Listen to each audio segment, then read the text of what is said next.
The oil and gas industry is at a crossroads today. It's entered a period of deep instability, both price volatility, but also some more fundamental structural challenges.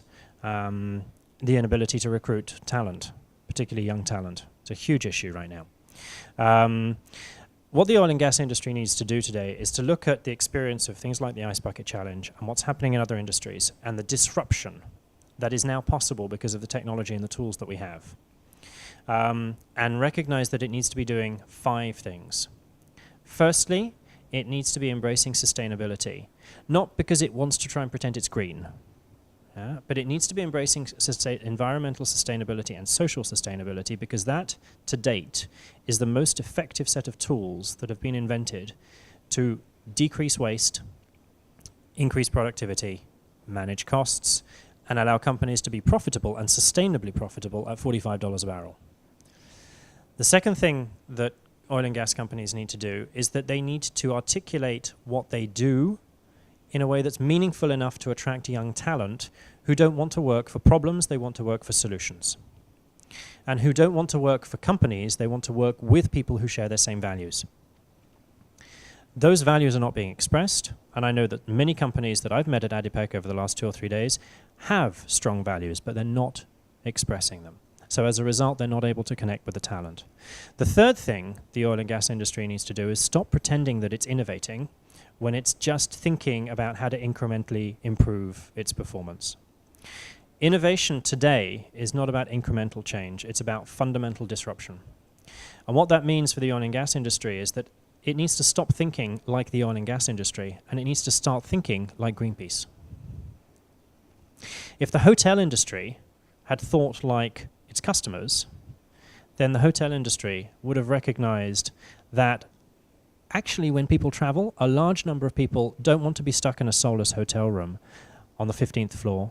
What they want is to be with a family, having a real meal and learning about the place they're traveling to through the eyes of people who actually live there.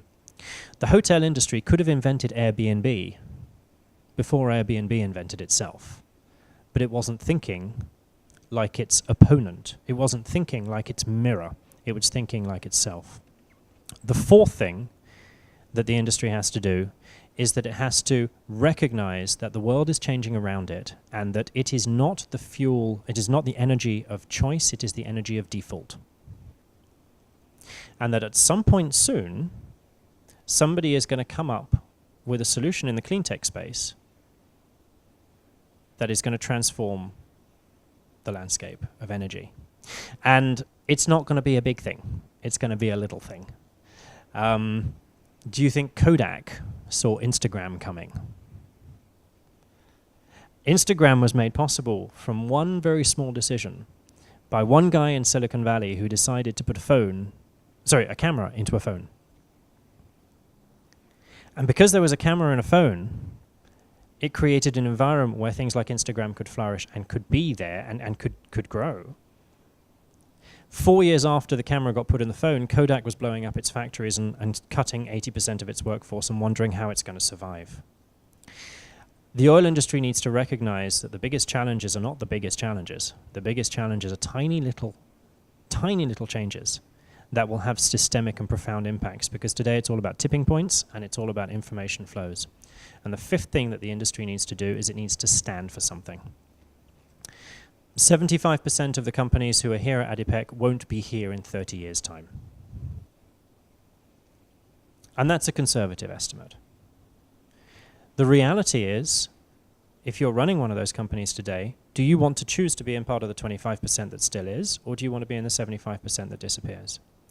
If you want to make that choice and you want to take that, you need to work out what you stand for as a company so that you can garner an audience, so that you can be relevant in the world of today, so that you can be the solution and not the problem.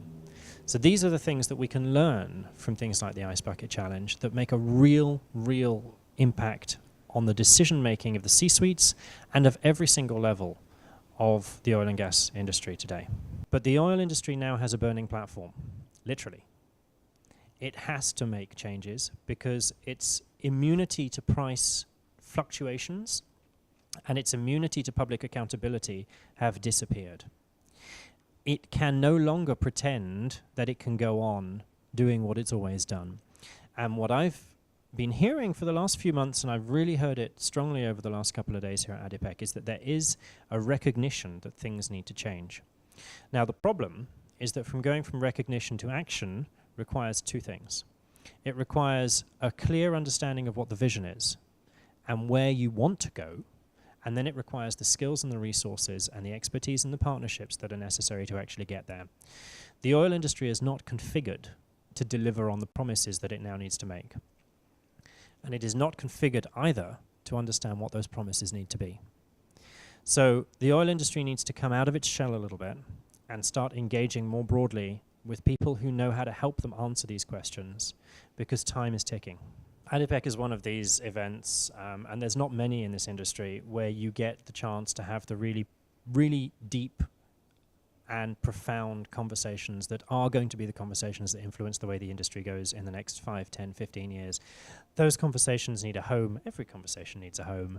And it's been a pleasure to be here at ADIPEC and be able to hopefully modestly contribute to some of those conversations, but certainly do a lot of listening and hear how those conversations are evolving and hear where people want to go and some of the challenges that they're facing.